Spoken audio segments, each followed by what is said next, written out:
New diet system ग्रंथमाला अंक 6 मानव जीवन यात्रा का लक्ष्य एवं मानव जीवन यात्रा।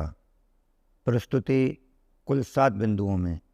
पॉइंट नंबर 1, मानव जीवन यात्रा का लक्ष्य है प्रभु चरणम शरणम ममः।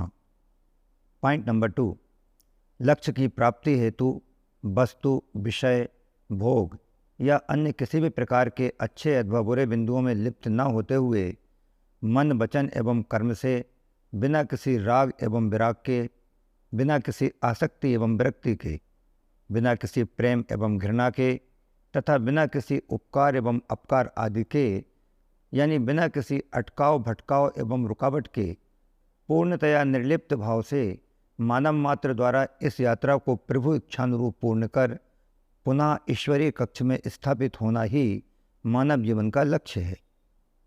पॉइंट नंबर 3, मानव जीवन की इस यात्रा में आत्मा यात्री और शरीर वाहन है, शरीर साधन है।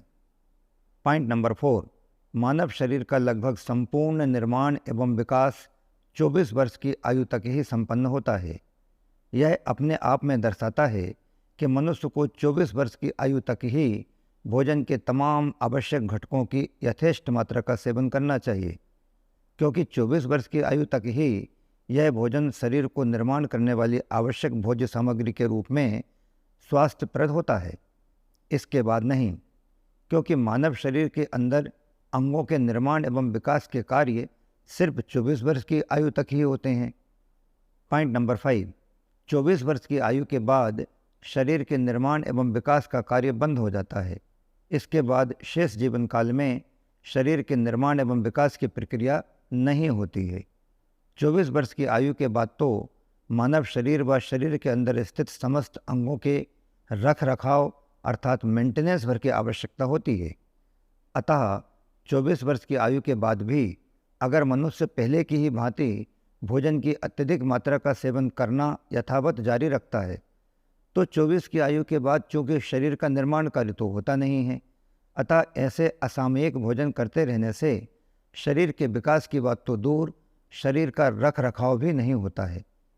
ऐसा भोजन शरीर के अंदर रोजाना नाना प्रकार के नित्य नए रोगों को आमंत्रण देता रहता है। अतः 24 वर्ष की आयु के बाद प्राणीजन्य दूध, घी, तेल, अनाज आदि के सेवन पर रोक लगाते हुए ऐसे सूक्ष्म आहार का सेवन करना चाहिए जिसमें मल की कम से कम मात्रा बने। साथ ही आहार ऐसा होना चाहिए जो शरीर के अंगों के रखरखाव भर की पूर्ति करता हो। महत्वपूर्ण बात यह है कि सूक्ष्म आहार भी ज़्यादा मात्रा में सेवन नहीं करना चाहिए, अल्प मात्रा में ही सेवन करना चाहिए। अतः मित्रों, भोजन के प्रत्येक निवाले के प्रति, प्रत्येक इंटेक के प्रति मनुष्य को सदैव सजग रहना चाहिए। सच में अगर विश्वव्यापी शोध किया जाए तो इस धरा पर भूख से मरने वालों की तुलना में खा खा कर मरने वालों का आंकड़ा कई गुना अधिक एवं चौंकाने वाला नजर आएगा।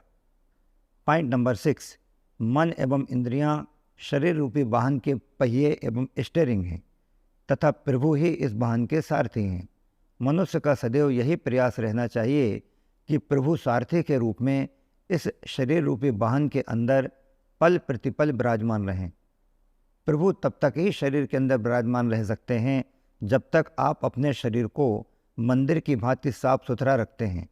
अपनी सुखद जीवन यात्रा के लिए हमारी सदैव यही कोशिश रहनी चाहिए कि संपूर्ण जीवन यात्रा के दौरान इस शरीर रूपी वाहन के रचयिता प्रभु स्वयं हमारे शरीर में प्राण शक्ति नामक सारथी के रूप में पल पल विद्यमान रहें, ताकि हमारा शरीर रूपी वाहन हमारे जीवन में आने वाले संसार रूपी समस्त चक्रव्यूहों को भेदता हुआ, तमाम बाधाओं को पार करता हुआ, जन्म जन्मांतरों की समस्त भटकनों पर पूर्ण विराम लगाते हुए सफलतापूर्वक परमात्मा के चरणों में आत्मा को स्थापित करा सके। शरीर में गंदगी के जमा होते ही प्रभु यानी ईश्वर शरीर से दूर होने लगते हैं।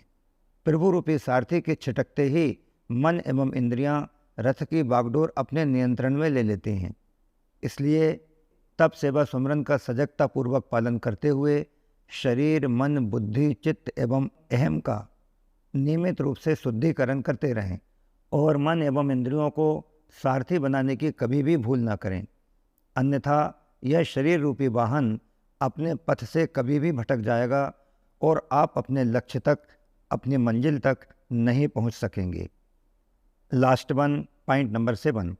अतः प्रत्येक व्यक्ति को समय से लक्ष्य की प्राप्ति के लिए व समय सीमा के अंदर गंतव्य तक पहुंचने के लिए यह अत्यंत आवश्यक है कि मनुष्य अपने शरीर रूपी वाहन के रखरखाव के लिए, अर्थात अपने शरीर को स्वस्थ बनाए रखने के लिए सर्वोच्च प्राथमिकता प्रदान करे। बहुत बहुत आभार, प्रणाम, धन्यवाद। योगी अंश रमेश चंद्र भार्गव।